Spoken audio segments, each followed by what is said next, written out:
Good day, everyone. This is Eliza Macy Villamor. So my topic is to discuss one of the foundation of curriculum, which is the psychological foundation. But first, let's have the definition of curriculum. The curriculum refers to the lessons and academic content taught in a school or in a specific course or program. I know that you have a prior knowledge what is curriculum. So now, what is psychology? Psychology is the science that studies behavior and mental process according to Hildegard Atkinson and Atkinson 1975. Derived from Greek word psyche means soul. It is the study of behavior, mind and thought and deals with how humans learn and behave. Psychology is scientific study of mental functions and behavior including perception, cognition, behavior, emotion, personality, and interpersonal relationships. So when we say perception, it is the ability to see, hear, or become aware through the senses. In cognition, it is brain-centered or the mental action or process of acquiring knowledge and understanding through thought, experience, and the senses.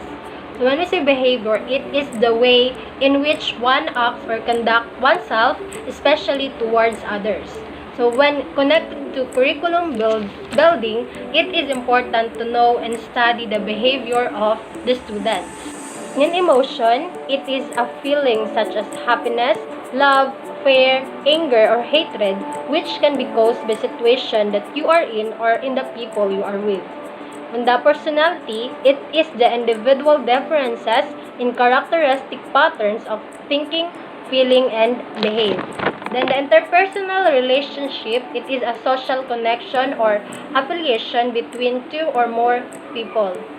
So psychological foundation of curriculum when applied to teaching and learning provides understanding how students learn and understand a body of knowledge and has to know how students learn and take into consideration individual differences when designing a curriculum. It is interested in knowing how organization of the curriculum can enhance learning. The curriculum can be considered successful if the students learn and gain knowledge. So that's why psychologists working in the fellow education to study help people to learn and retain knowledge. They employed psychological science to improve the learning process to promote educational success for all students. So now we have the psychological perspectives influencing curriculum. We have behaviorism, cognitivism, constructivism, and humanism. First, we have behaviorism. In behaviorism, learning is considered habit formation and teaching is regarded as arranging learning experiences in such a way as to promote desirable behavior. And behaviorists believe that behavior can be conditioned by altering the environment. So behaviorism focuses on the idea on how the environmental factors and external stimuli affects the behavior and mental state of a person. And learning is considered a habit formation in the sense that with constant practice and repetitive action, the learning is retained in the brain and became part of your system. And to increase the capability of learning, someone or a person will train or form a habit for himself in order to learn. So we have manipulation of stimulus is equal to desired response. So for example, the teacher required the students to get 90% grade in the prelim exam so that they will be exempted in the midterm examination. The manipulated stimulus applied by the teacher is he or she required the students to get the 90% grade in the prelim. And the desired response is the students will strive and do their best to get that grade and to get that exemption. But there is a downside when every action has a positive reward, in the sense that the internal motivation is diminished as a particular child, student, or person will only act if there is a reward waiting for their action. One proponent under behaviorism is we have Ivan Pavlov. Ivan Pavlov is a Russian psychologist and he introduced the theory of classical conditioning. And he showed that An organism can associate a particular stimulus with a particular response. So stimulus is equal to response. And learning is the result of an association formed between a stimulus and a response. So in classical conditioning, according to Ivan Pavlov, learning is through association. And the best example of this is the study of Pavlov, wherein he showed that dog is conditioned to salivate at the sound of the bell. And if that sound is repeatedly presented, at the same time, the food were given. And the study of Pavlov associate the bell to the food of the dog. And Pavlov wanted to convey that in order to have response, there should be a certain stimulus with a vice versa. Another proponent under behaviorism is we have Edward Thorndike. He proposed 3 laws. We have law of effect, law of exercise, and law of readiness. First, we have the law of effect. It is the response that is reinforced will become habitual. This means that any behavior that is followed by pleasant consequences is likely to be repeated and become habitual. As what you have seen in the example, the student with his left hand holding a paper showing a good mark, and his right hand showing that he holds money as a form of reward. The behavior done by the student is he strive hard to get a good mark because of the pleasant consequences, which is the money given to him. And by that behavior, it will become a habit. And he already know that next time when he gets a good mark, there is a reward waiting. And that picture, the positive reinforce is stated by Edward Thorndike is money as a form of reward because of his good behavior. Therefore, we can say that students are more likely to learn when they feel satisfied or are rewarded for learning rather than punished for not learning. They need to feel good in order to retain motivation. Next, we have the law of exercise. It means that the connection between stimulus and response will be strengthened with practice. And the law of exercise has 2 parts. We have the law of use and the law of disuse. Law of use means the learning are strengthened with repeated trial or practice, and the law of disuse is learning are weakened when trial or practice is discontinued. So Thorndike's law of exercise concerns the rule of practice in learning. It states that the strength with which a response with a situation depends upon the number of times and the response has occurred in that situation. In other words, if a response is practiced for a certain number of times, it will be tend to be permanently established. Any repeated response gathered some strength, and as a result, it becomes easier to repeat it again. The practice will result in strengthening connections, while law of disuse or discontinuance will result in weakening of connection, leading to forgetting. The last law is the law of readiness. It is the certain behaviors are more likely to be learned than others because the nervous system of the organism is ready to make the connection, leading to satisfying state of affairs. So Thorndike's law of readiness refers to a preparatory set on the part of an organism to learn. It points out that one learns only when he is physically and mentally ready for it. In other words, preparatory set on the part of the organism is an important condition for learning. When the organism is prepared to do some work, the act of doing is satisfying, and not doing it is annoying. Conversely, when he does not want to work, forcing him to work is dissatisfying. And if the students are not willing to learn, forcing them to learn will cause dissatisfaction and annoyance. And as a form of example, if a grade 1 student cannot be forced to learn algebra because their mental capacity is not ready for it. And if you are forced those students to learn, it will become an annoyance because they can get it whatever the method or teaching used. And the last proponent under behaviorism is we have B.F. Skinner. Boris Frederick Skinner is an American psychologist, and he proposed the theory of operant conditioning. It is when a particular response or behavior is reinforced, the individual is conditioned to respond.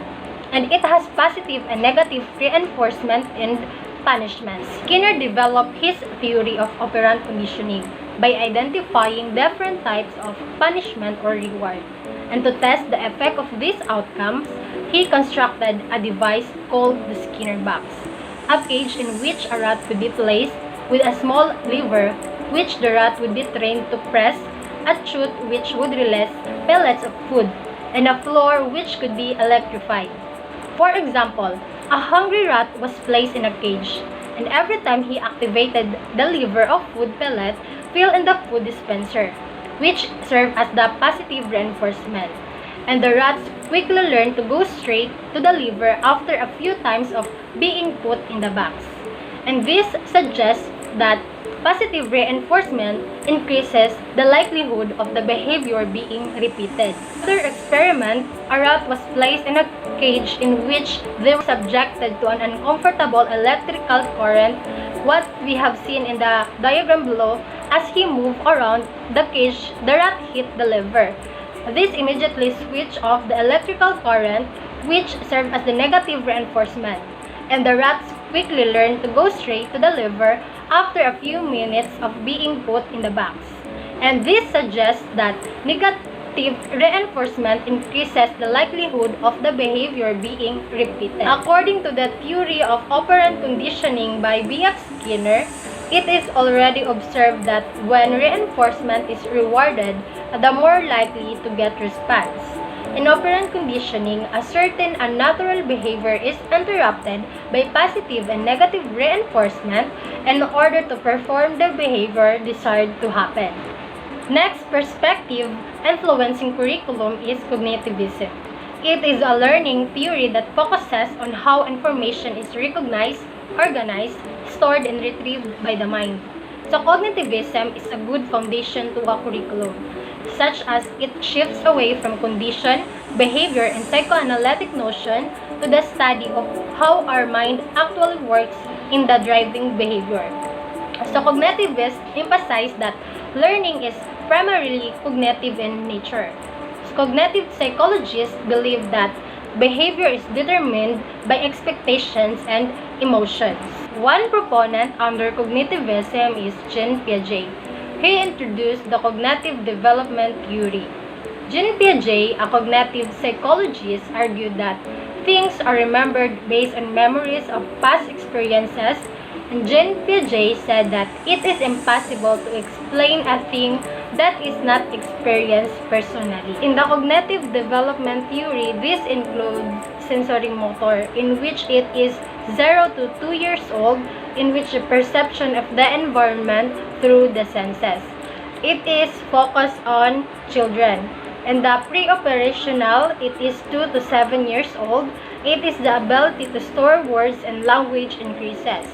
And as the brain of the child is developing, the knowledge is also increasing. In concrete operations, it is 7 to 11 years old, in which develop logical thinking in relations to functions.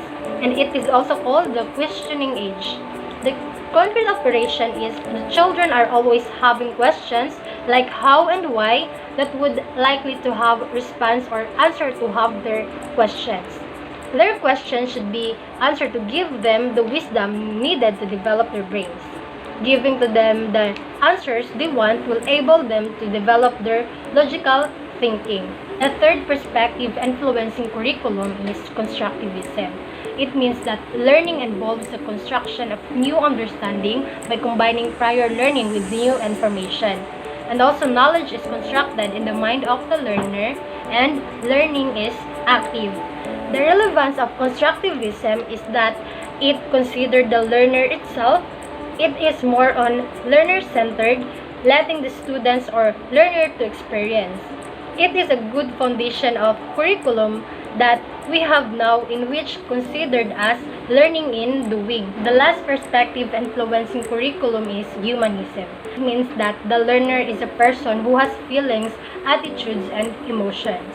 It is a more preferred foundation for curriculum because of its learner-centered type of foundation. It means that child individuality is considered. And humanistic psychologists believe that a person is essentially good and motivated to realize his or her full potential. All persons has full potential that is only need to develop to attain it. And psychologists concerning humanism focuses on how a person feel good on their self by fulfilling his or her needs and goals. One of the proponents under humanism is Abraham Maslow. He was an American psychologist who was best known for creating Maslow's hierarchy of needs, a theory of psychological health predicated on fulfilling innate human needs in priority, culminating in self-actualization, and Maslow's hierarchy of needs. This model enabled us to understand on how important it is to consider the personality of individual, for us to understand and to have improvement or self-fulfillment.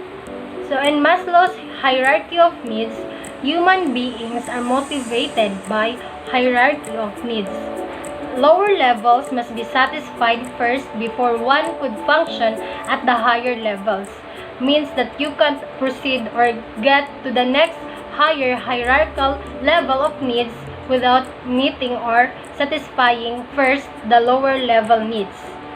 And the goal of a person is to attain the level of self-actualization, but this would not be possible if there is a problem or deficiency in attaining first the lower level needs. It is not possible to maintain the level of self-actualization or self-fulfillment needs. Sometimes there is deficiency on the middle level or the end part. Schools cannot control all the influence that impinges on a learner, but they can create an atmosphere of trust, warmth, and care. The Maslow's hierarchy of needs, it is relevant to the foundation of curriculum, such that in reality, if there is a deficiency in physiological needs, it hinders or affects the learning of the students. Maslow's hierarchy of needs expanded in 1970 to include both cognitive and aesthetic needs, then revised again to add transcendence needs. And the last proponent under humanism is Carl Rogers. Carl Ransom Rogers was an American psychologist and among the founders of the humanistic approach in psychology. He proposed the client-centered therapy. Carl Rogers, a prominent humanistic psychologist, called his patients as clients and offered a supportive environment wherein his clients gain insights into their own feelings. Carl Rogers proposed that classrooms should become learning and teachers should facilitate learning. This is one of the foundation consisting the K-12 curriculum wherein it is learner-centered and teachers are only facilitators of learning towards the 21st century learners. In summary, psychology has a great influence in the curriculum. Learners are not machines and the mind is not a computer. Humans are biological beings affected by their biology and their cultures. The psychological foundations will help curriculum makers in nurturing a more advanced, more comprehensive, and more complete human meaning. Psychology and its foundation are important in curriculum development because the study of psychology helps course planners readily understand how individuals learn and how do individual differences affect and impact on learning or the ability and wish to learn. Psychology will support choices made in the learning methods to be adopted.